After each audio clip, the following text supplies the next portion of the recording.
the moments slip away. There's something about the words you say. I hear them when you're not around. And there's something about that look in your eyes and your voice's sound. Well, we can leave this town, pretend that that's the problem, and we can live without all we can live without. And then you tell me someday it's alright with me. I'm always the last one to notice.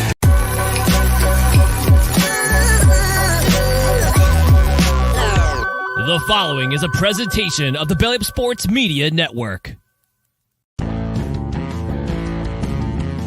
You are listening to the 1420 Sports Bar Podcast. 4 beer with a sports talk and a whole lot more. We are part of the Belly Up Sports Network. Listen in as Brent and Dave invite you to belly up to the bar with them to talk about everything in the world of sports, just like you would do at your favorite watering hole. It's sports, beer, and shenanigans. So belly up to the bar with us, grab a beverage, and let's get into it.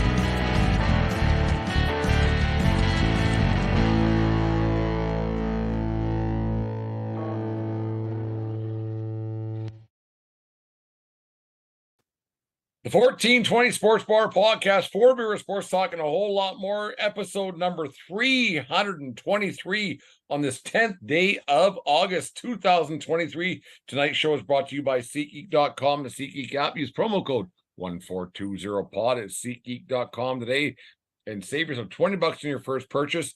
Remember, we are part of the Belly Up Media Network. Go to bellyupsports.com and check out all the great articles and other podcasts, such as the Corner Booth Podcast and Craft Brew Sports.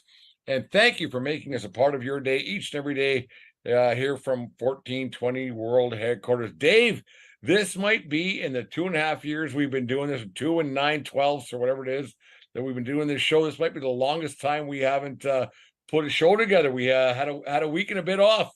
It's been a day. I missed you, brother. Like I didn't know what to do on my Mondays and Thursdays, but I found things to do anyways, and it's Thursday again. But yeah, it's been 8 full days since we've had a chance to get together and chat, and makes me think we're going to have a lot to talk about tonight. Well, we've always found out something to talk about, no matter if there's nothing to talk about. We find a way to talk about something. It's crazy, Dave. I was down in Havre, Montana for the week. It was a fantastic time down there, baseball, and it's just a different atmosphere when you get down the great across the 49 parallel. The way we didn't talk about this off air, but we'll talk about a little bit, and we've talked about before a little bit. But the way Americans treat their amateur sports compared to what Canadians do, it's night and day. And I really admire the way they do it down there. Like I was, I was a little envious to say the least. I find it. I don't know if it's just because it's Montana, the state that you and I tend to go to the most, and are able to mix it up with the locals. They root for the home team, and whether you have a kid on it or not, these towns are maybe small enough that we're gonna go watch. This is what we do. We go watch the team play baseball because it's more community minded. I don't know, but it's cool, and I agree with you, like that how high school sports, and in your case, the American Legion baseball, that everybody comes out to see, and they're all cheering for the home team, and that is cool to see. No, it was great. Like I was saying off air there, like on Saturday we had a rain delay that lasted throughout the day, and the poured rain on Saturday night, and then Friday night, sorry, and then Saturday the field was flooded, and the community came out, fixed it all up, and we started games at 4:00. And I took the field for my the last game of the day at 10:45 at night, and the place was packed, 500 plus, 600 plus people, whatever it was. I know it doesn't sound like great big numbers for a town the size of Havre. The grandstand was full. People were still drinking beers, having a good time, and no, it was a lot. It was a lot of fun. The Sweet Caroline was playing in the fifth, and on it went. No, like Americans, they get behind their state tournaments, their state this. Like it was like I said, I'm quite envious about how they do it compared to how we do it up here. I agree.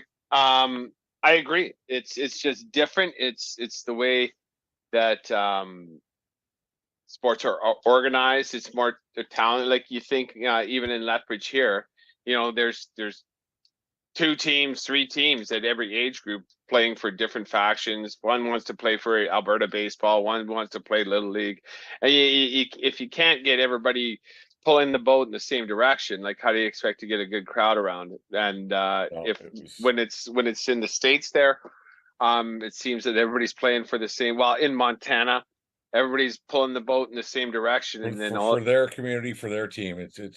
And we'll get off this in half a second, but I found that they were, even parents whose kids weren't starters, they were cheering for the team. Like the parents were like, go team. It wasn't go Johnny, go Billy, go whatever. Go team first. It was great. It was great. town pride, and I can get that, like, because it's a small town, and to even be able to, did they win? Did they earn their way there, or they were just host team? They were host team, but they won districts. So they earned their way there. So they kind of sort of earned their way there, and like no matter what, yeah, they were there. But yeah, it was good. I had a laugh on Sunday night because Deanne left Sunday morning from Havre. She came down for a couple. It was my birthday on Saturday, Dave. Oh, happy birthday! I was gonna say you looked older, but that's rude. I turned 49 years old. I didn't put any cold hair or lab on my face this weekend, so that's why I look a little bit older. But on so Deanne left on Sunday morning. When we went to the umpires went to the local bar on Sunday night. Not Deanne and I didn't on Thursday, Friday, and Saturday. But anyways, we walked into the bar. The barmaid Chris, nice lady, super nice, about 60 years old. She put down a round of beers in front at our table. This for you, blind fucker, she said. And she laughed and walked away. It was good, quite a funny little situation. Dave, on over the weekend, a guy by the name of Kenyon Middleton, he got traded over trade deadline. Actually, he got traded from the Chicago White Sox to the New York Yankees. And on his departing note, he basically said the Chicago White Sox are a joke. They got no culture. The team's going nowhere. I don't know. I'm glad I'm gone. Blah blah blah.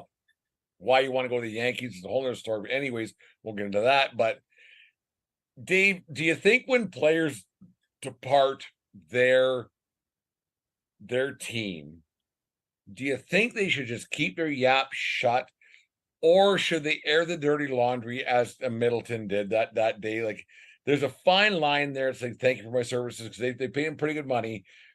What's your thoughts on him saying this team was a joke? I'm glad I'm gone. As if I was his dad or agent, like, unless you're a super stud, maybe let's not burn that bridge as we leave town. But as a consumer of sports information and clips and clicks, I'm all for it. I fucking love it. I imagine that feels so good, especially at a situation as toxic as the Chicago White Sox. They've been a tire fire for years. They had La Russa sleeping in the dugout DUI steps last year and everything else, and the game passed him by, and he had no control. And they actually had some flash and some young players last year. What was his name? German something, like. Oh wow, they had that one player. It was Erman. It's something goofy, but nonetheless, I'm going to stop trying to think of his name because I won't. They had some promise, and that's why you bring in a manager like La Russa. But it's obvious that the wheels have come off. They do not give a fuck. The only team they can beat is the New York Yankees, apparently. That's right. Again, last night. Yeah. And then take one on the chin by that shortstop that he was been talking shit apparently for years, and people are tired of his action. And then that Martinez. Tim Anderson's a dickhead. There's no getting around it. He's an absolute fucking dickhead. There's no he got put on his ass. And the thing is, like, Jose Ramirez from the Cleveland Guardians, he's the one who knocked him out. And Ramirez seems like a pretty decent guy. He's always got a smile on his face, a dip in his lip and everything else. He's like a decent fella. And he had enough, especially when Anderson flicked his cap after a stolen base, sent over top and the whole thing. Like, fuck off, Anderson, because he's a bit of a dickhead, and the Chicago White Sox culture is that now.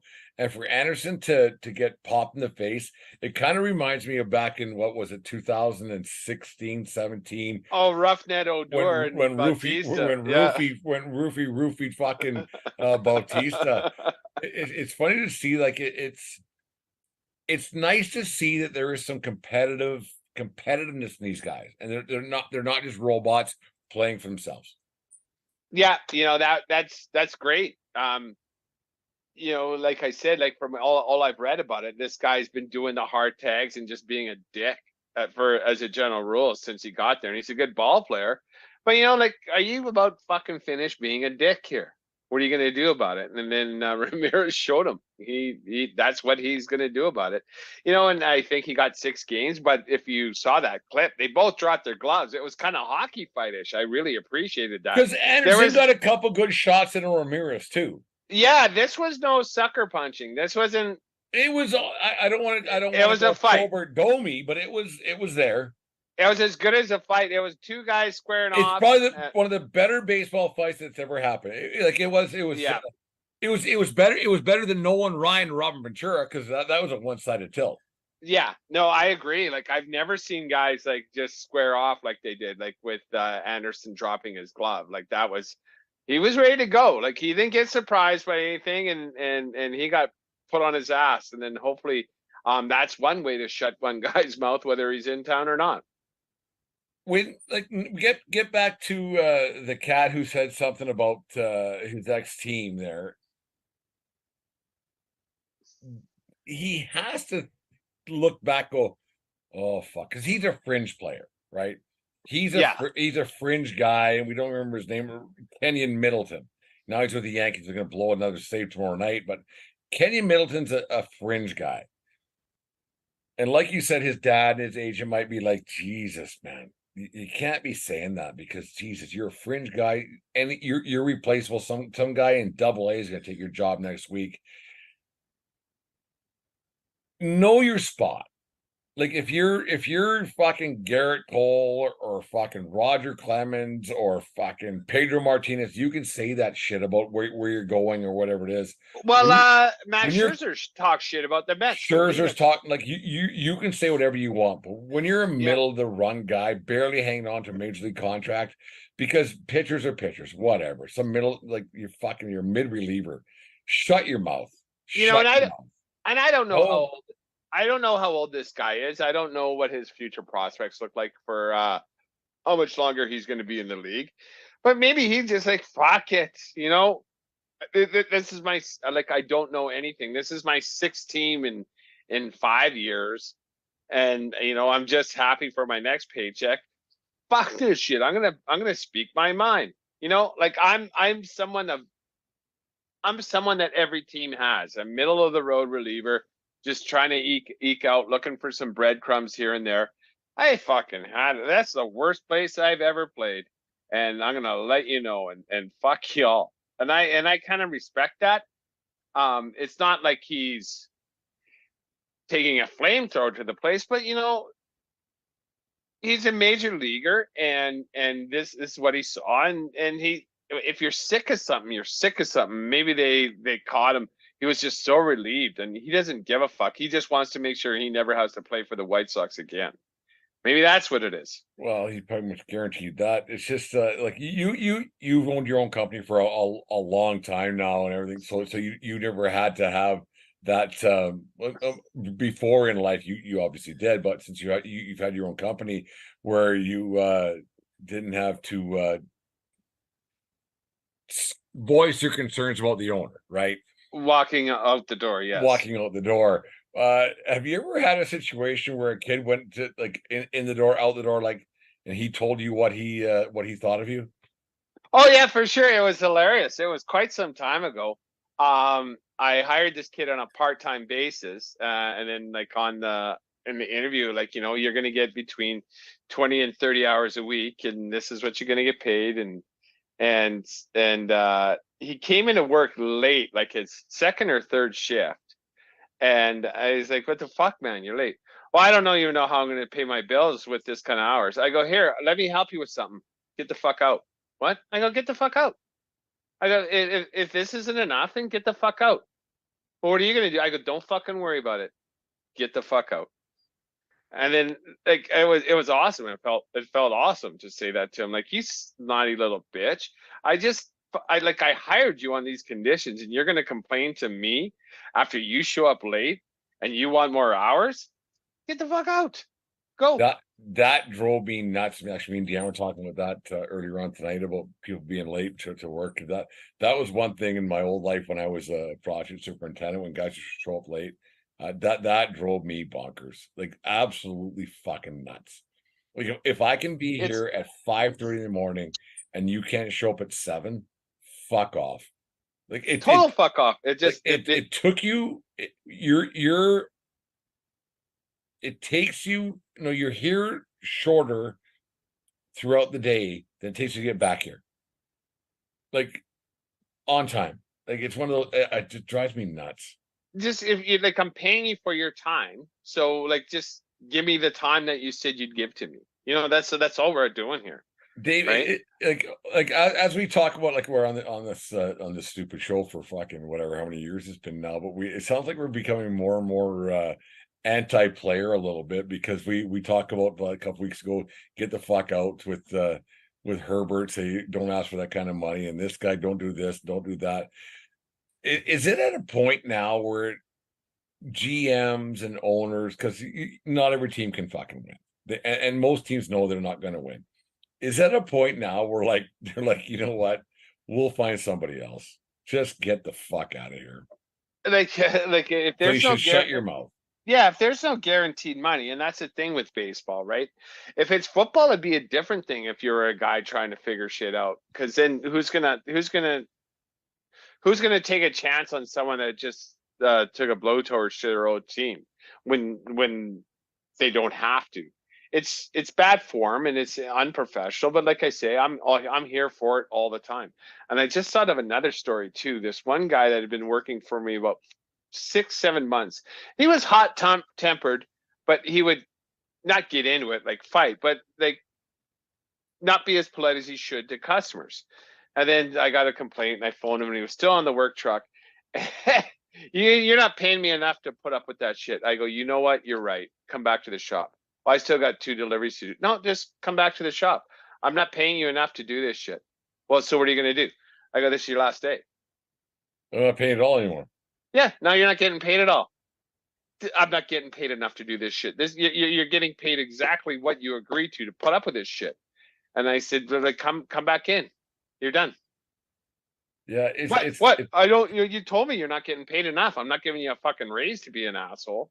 What's odd is that now, like years ago in all sports, I mean, it's different money now than it was fucking 20, 30, 40 years ago, obviously. But it's funny that like the guys back in the day, there was a code, and there was you played hard for your team, and on it went. And you just did what you have to do, and they weren't making much money, and they played hard and whatever it was, and they wouldn't say fuck all.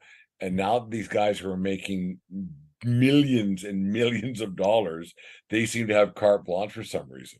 Like, it's just so odd the way it's all changed about, where is that you got guys who would be begging to be in the big leagues, or begging to be in the National Hockey League or NBA or NFL, and then like just and not say a word. And now these guys have nothing but money, and they can't keep their fucking mouth shut.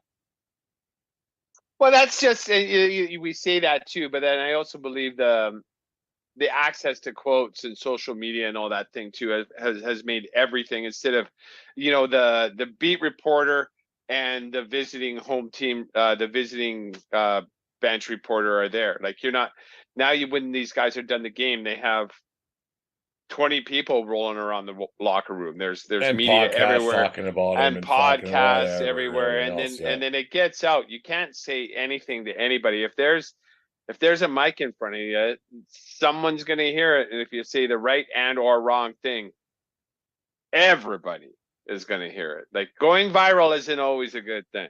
I watched the Johnny Manziel documentary today on Netflix there, and I tell you what, man, That's a whole nother story that we all got duped on, that was got let out since this documentary went out. He obviously had his heyday at Texas A&M, and that really actually should have been it. Really, it should have been it. We should never have known that guy's name after that. He was never going to be an NFL quarterback. Smallish guy, could run a little bit, but he was a small Tim Tebow, right? And he duped every single one of us. The stories that came across about how his family was rich and it wasn't true, and on and on. We've seen it, but turns out he was just a good high school quarterback who had a few good games in college, and that was it. And Well, he won the Heisman. There was more than a no, few but good games. but Like, without clearly, no, but he had that one season, yeah, where he beat his freshman Alabama. year, Yeah, and he beat Alabama. yeah, Without that Alabama win, we don't know who Johnny Manziel is. I agree with that. Like, we don't. Like, we don't know who this guy is, and he made it. And it's funny how he was a product of social media. Really, when it comes down to it. Yeah, he did have the results. The A&M, like that is the house that Johnny built, right? They went that stadium went through some renovations and now seats 100,000 people. Obviously, Texas A&M helped perpetuate the myth of the greatness of Johnny Manziel, and you don't win a Heisman and you don't beat Alabama with crazy natural ability. But I saw that one thing on Twitter. I forwarded to you. When he was in the pros and they gave him that iPad and he handed it back the next day, and I don't care. 0 minutes logged in. I don't care. I'm when there was a fun line with whatever his buddy was perpetuating the whole story that went on there, and Johnny Manziel's motto was at A&M his first year, win or lose, we're in the booze. We're gonna party. I'm here to party, have a good time. And it's crazy that these kids that they get paid so much and can do whatever they want, and then but when it's actually unbelievable.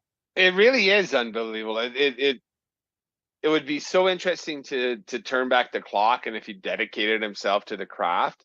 Like, I don't care. Like, to be any starter at any Div 1 program in the USA, you're a crazy freak athlete, and let alone now for a named organization like Texas A&M, and beat Alabama and win a Heisman. Like, you have so much physical to think that he won that Heisman On by one game.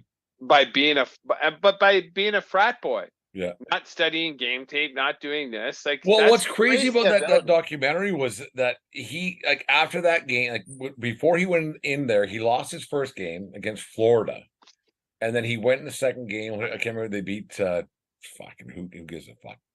Doesn't much matter. SMU. And then third or fourth game is when he beat Alabama, and it's just on it, and then the train just rolled. And he basically said, "We're winning this game. We're winning this game on his back." And he never went to class again after that because of the autograph seekers and on and on and on that were in his classes. So he never went to class after his third week in school ever again. Ever again. That was it. I'm not because he couldn't assimilate into the school. He was a distraction. Yeah, to he himself was and an to athlete, others, not a yeah. student athlete, right? And so they could. So he just took online classes, and he probably never opened that laptop either. It's insane, like how college athletes just. You wonder how much. Like, we'll never know. Obviously, college athletes or student athletes aren't student athletes; they're athletes, students, right? And it's fucking nuts. Like, the money that goes through that fucking organization. Because they said that, like, the donations that came to A&M went to like $700 million that year because of him. And he says, I have a hate for the NCAA. So I hate them. Because I made all this money for him. And I got nothing. And I got Jack. So then fuck, it's crazy. Well, I'll let you watch it. We'll talk about another show. But yeah, I'll watch it. It was actually a fucking crazy story. Like, and then he was just done. That was it. He played 2 years in the NFL, and that was it. Well, yeah, he got paid. Yeah, because he doesn't want to study, doesn't want to work, doesn't want to put in the work. Yeah. And it's if you're crazy talented, it may work for you in the NCAA, but it's never going to work for you in the NFL, right? Ask Jamarcus, ask Jeff George. That guy hated a playbook, reading a playbook too. I love that guy. He can throw that ball a million miles an hour, but didn't know where his receivers were going to be. Where was I? Yeah, you got to put in the time. It doesn't matter what your talent level is, what your physical abilities are. If you're not going to hit the books, you're not going to succeed in the NFL as a quarterback. And the thing is, Dave, like when you see these guys week in, week out, and year in, year out, and whatever it might be, whatever sport they're in, and it seems to be happening a lot more than it did, or maybe it's because more internet and everything else, right? But it's just amazing to see how many me guys there are in sports. Like this pitcher for the fucking Chicago White Sox who has they're paying him. You should probably shut your mouth. And Johnny Manziel and fucking I'm getting paid, so you should probably shut your mouth. Because there's always some guy to jump in. There just seems to be a lot more me guys than there was 30 years ago. Like it was an honor to play in the National Hockey League, and it was an honor to play in Major League Baseball. Now it's like, fuck, I'm bigger than that. Yeah, and maybe a lot more guys think they're bigger than the league and the team. Not maybe it's so much the league, but the team. Yeah, there's a lot more. We hear a lot more about athletes that just who never wear the blame themselves, right? And so, yeah, it didn't work out with us, and I wish him the best of luck. I'm going to give my best for the Twins, as opposed to those guys are Fox, right? But you see it in the NHL all the time, like so many people demanding trades all the time, like the I think of the Line and Dubois and shit. There's a couple others out there that it's just not coming. Kachuk said, "I'm not playing here anymore," or whatever. Like, well, he didn't say. He just said, "I'm not going to re-up." I think he did it classy. He never did take a dump on Calgary. They had him for one more year, and he says, "Don't. If you can trade me, because I ain't coming back." And there's nothing wrong with saying that. I think that's admirable. Whereas Johnny Gaudreau took him right to the wire and said, no. That's as is his right. He doesn't owe him a thing, but this is the team that drafted you, made you a star, and enabled you to sign this next big deal. Just a little bit of a heads up, as opposed to just ghost. Like that's like instead of picking up the phone and bringing up your girl, that's just ghosting her. Is what he did. You were ghost a girl? The last time I had a girlfriend that wasn't my wife, I didn't even have a cell phone. I don't think so. It's so probably no. I like, but well, back in the day on the landline, I probably not answered the phone thinking it was her. But that was even before call display. So sorry, mom and dad, if you missed that call for the new job in Hawaii that day in 1978. Would you ever, like back when you played college soccer, would you have ever, if you got to transfer or whatever had happened, would you have ever? It's different, but would you have ever have said anything bad about the team you played for? No, I don't think so, because I had nothing to complain about. I wasn't one of the most skilled players on the team. I was happy to be there. I was a gut and locker room kind of guy. I played a lot of minutes, but it wasn't. We weren't winning because of me. If there was a team full of me's, there wouldn't have. We needed people more skilled than me. I was happy to be there. I was a team guy, and no, it just wasn't in my nature, because I'm such like I am a team guy. I'd rip into guys throughout my athletic career. I'd rip into guys behind the scenes and on the bench and that kind of thing. But I would have never done that playing for them. I never left a team in my career. I played for different teams, but I never left. Like even when I was done playing university, I played men's league. I played for the same men's league team my entire adult life as well. I never bounced to another team. I never got pissy about that kind of shit, because I'm a team guy. I don't know what good it would do anybody say anything bad about your ex team or ex teammates, whatever. I don't know, like you're because it's such a small community of people who are in the big leagues. Like there's 32 teams or 30 teams, whatever it is, 25. So there's 750 guys. You That's know, not very, and that's not very many. unless you're a dick, right? Because there's always, I won't say always, there's a lot of times on a team, there's like, Jesus, like, just shut up. Just shut up if someone's going to be beaking at the ref or beaking at the ump or just being a pain in the ass. It's like, fuck, man. You're embarrassing all of us. Just shut your mouth. And then, like, those are the kind of guys that when they go, like, well, fuck you guys. If you don't want me here, I'll play for another team. Then go. Beat it. Then beat it. And that's the guy that's going to be beaking all the time.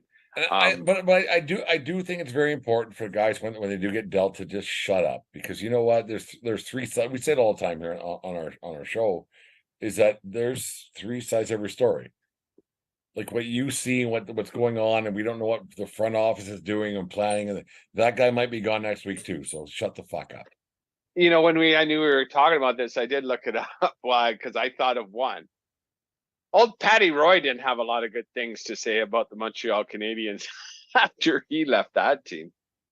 Well, that was Is that different? Because he's a superstar and he got embarrassed? He was butthurt because he was a superstar, right? Patrick Roy was butthurt because he was a superstar and he got let in. It was against, who the fuck was that against? I wouldn't even know. He gave up 9. They were down 9-2 when he got pulled at the Forum in Montreal back in 19. And he wanted to get yanked at 4 after 4 or something. Yeah, they said no, stay in there, and he fucking. So was that a dick move by management keeping him in net? Well, maybe he was acting an all prima donna in the before locker him, room, so right? maybe he was a dickhead.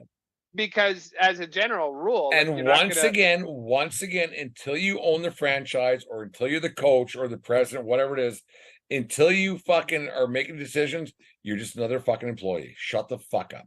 Because even as hot-headed as Pat Roy is, I can't imagine that was the one and only incident that happened. Like that had to been the boiling point for him, and it was like he thought he was bigger than the coach or whatever. And when the coach put him in for that drubbing, that's when he realized he might lose this war of words, right? Do you have as a franchise, as a GM, as a coach, when you have a superstar, do you run into that problem no matter what? That I have a superstar that's bigger than the game. Thinks they're bigger than the team, right? Like Jeter had Cashman, same thing that happened back then when Cashman said, "You're not as good as Tulowitzki." Yep. So is it the same thing with Patrick Roy and Marcel Julien, or the fuck the guy was in Montreal? It's really quite possible. Do you have that problem where Jerome McGinley in Calgary, we talked about last week? Do you have that problem? Like, you know what? You're an employee. Shut your fucking mouth. That's right. Like at the end of the day, you need someone to sign your check. Yeah. And if you pay you, shut up. Mm-hmm. I played my last game for Montreal. Okay. Well, then sign here, because we're not going to pay you. Then if you're done working for us, we're done paying you. So we'll trade you when we want to trade you. And we'll trade you. Yeah, exactly. But like, just sign here, and then that way we can put you and pull someone else up. I mean, it turned out well for Colorado and for Patrick Roy, obviously. Yeah. But fuck, if I was whoever the GM was back then, I would have told that motherfucking cocksucker, I would have said, "Go, fuck off, fuck off." I would have too, right? Because you want us to. No matter what players they got back for him, I can't remember what the deal ended up being. They got Jocelyn Thibault back to play net. So no matter what deal they were going to get, there was not going to be a goaltender as good as Patrick Roy. So they were going to lose that deal. No matter what, I would have told Patrick Roy, "Go home, fuck off, fuck off." We're you know what? We signed you to a contract. You're an employee of our team. Go sit over here. Fuck you. You don't want to play. You embarrass me in front of the fucking Richard's wife and Beliveau's wife sat behind the bench there at the Forum back in the day. Go away. We embarrass you. You embarrassed us. Like, who the fuck? We're paying you to be the best goalie in the league, and you're letting in 9 goals a game. Like, why don't you step your game up? So, Detroit. It was against Detroit. so that must have It was been against Detroit. There must have been some behind the scenes stuff going on before that. Maybe, like, who knows, whatever. Because you can't Left think the that toilet seat up 5 times in a row. You know what I mean? Parking in the general manager spot or something. You know what I like mean? that. Like one of those things. Like we'll have ourselves at tipping point, right? Yeah. Because I think that's a really good one. But Pat Roy kind of brought this on himself. I don't know about this White Sox pitcher. And the other one, well, there's two. I'll just bring up one more. The king of talking shit about your old team, old Terrell Owens back in the day. Oh fuck! Talked that guy, like, if he wasn't talking, he wasn't talking shit. Like, that's the only time he wasn't. That's my quarterback. From the Niners to the Eagles to the thing, and then he would leave and just talk shit. Like, it was. I would like to know how he would be held up. He was so good. He led the league in drop passes a couple years, and I never did like him because I never liked any team he ever played for. But just shut your fucking mouth and play the fucking game. Yeah. Like, he just mouthpiece all the time, and God, that guy talks shit about his former employer all the time. And then finally, it's just like, we're done. We're done. It's not worth it anymore. Who was all those guys? All those stud football players have what? Drew Rosenhaus as their agent. As their He's the agent, yeah. biggest asshole on the planet. Oh, Jesus! Like the biggest asshole on the planet. Completely. I like when I hear the name Drew Rosenhaus, I think That of Ari fucker from. probably votes for Trump too. Whatever, it doesn't matter. Well, I think of Ari from Entourage. Is what Drew Rosenhaus. Idiot. Just an idiot. This gets his players paid, and then he obviously pumps their tires 24/7. He probably has a little voice recording, like when it comes in and he sees it, he goes, "Oh, voice recording 5. Oh, Gio, you're the best, man. Don't listen to any of those haters out there. You just keep working hard. It's not you, it's them." If you were Dave, in a segment here in a second here, but if you were the GM or owner, whatever, and there was a superstar that was available and it was in the budget, and he's been known once he leaves a team or things don't go his way, he has a temper tantrum on air or being interviewed, and he badmouths the team a little bit and says things aren't. He's like, well, I was great, but they weren't. It's ahead of time. And would you sign that guy as a free agent for a 3-year deal? Never. Maybe a playoff run at trade deadline.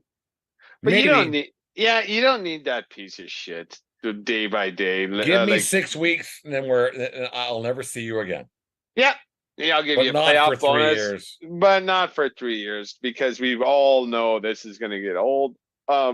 What's his name? James Harden, Paul George, Shaquille O'Neal to the end of his run there. Like, just go away. Fuck. Just go away. Stop chasing rings. You got enough money. Get fucked. Like, yeah, Paul George, James Harden, Kevin Durant. I can't stand those fuckers. Ring chasers. Thing. I don't know if I could ever. Like, if there was a history of a guy talking, that's what this Kenyon Middleton, whatever the fuck his name is. He's like, Jesus, man, you're not that good. Maybe you should shut your mouth. At least he got some clicks, and maybe that's good for the brand. Maybe he's got a career as a broadcaster. Maybe. Yeah, kind of. He's taking the Pat McAfee route, right? Because more people know Pat McAfee as a content creator than a punter in the NFL. I didn't know who Pat McAfee was until I saw him on whatever the fuck. Well, he has your shtick and it's working for him, so I'm not going to complain. He got paid a little bit, yeah. Yeah, he's doing all right, and I think he's a bit of a dickhead. I've never once listened to a word. I listened to a podcast. I listened to Jimmy Traina. He's a sports media podcast with Sports Illustrated. He had McAfee on, and that's the first time I actually heard his voice. Because I watch College Game Day, so that's why I know. Oh, okay. Yeah. So I'm a game day guy. That's one of those things. But yeah, I think he's an absolute dickhead. Was he wearing his muscle shirt? Actually, yes. That's all he wears. Like, anybody? Okay, here it is. I don't own a muscle shirt. I don't have muscles, so I can't. Anybody who wears a tank top / muscle shirt with blue jeans needs to take a long, hard look in the mirror. Do what you do, and I'm not gonna. No. I'm not. We for it have either. we have to quit allowing stuff just because. What about like a Hawaiian shirt, but flowing, all the buttons undone, with jeans? No. What's worse, a muscle shirt or an unbuttoned the Hawaiian shirt unbuttoned with jeans on? Yeah. Hawaiian shirt with shorts on unbuttons, that's all right. Okay. That's With actually solid. You're having a good time on a Saturday afternoon going to get more beer. So for you ran both out of these, beer, Hawaiian shirt, you put it on to go in. Yeah, getting beer back to the campground or wherever. You're having a time. So that's a point of rules, right? Like no shirt, no shoes, right? Like, Yeah. okay, I'll put on a shirt, but you can stare I'm not at my doing it up chest. though. I'm not doing it up. And with shorts, it's okay. Like, so muscle shirt, shorts is okay too. No, I don't think you should have a muscle shirt. I really don't. Yeah, I've never been a muscle shirt guy. Yeah. So maybe that's the thing. I've never been that guy. Yeah, I don't have muscles, so yeah, I don't know. It's weird. It is weird. Like 3 inches of material or 4 inches of material or 6 inches, whatever it is, are you that much cooler? Like temperature wise? No. I don't think so.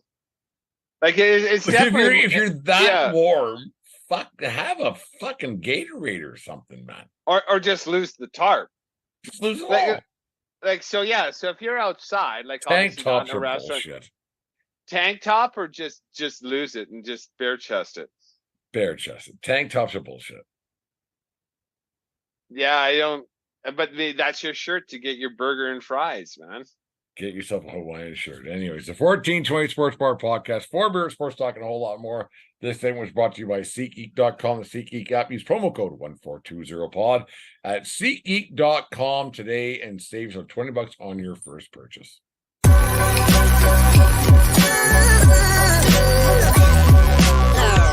The following is a presentation of the Belly Up Sports Media Network. You just before I. So when a person were to... You just listened to the 1420 Sports Bar Podcast. 4 beer with sports talk and a whole lot more. We are part of the Belly Up Media Network. Let's get into it.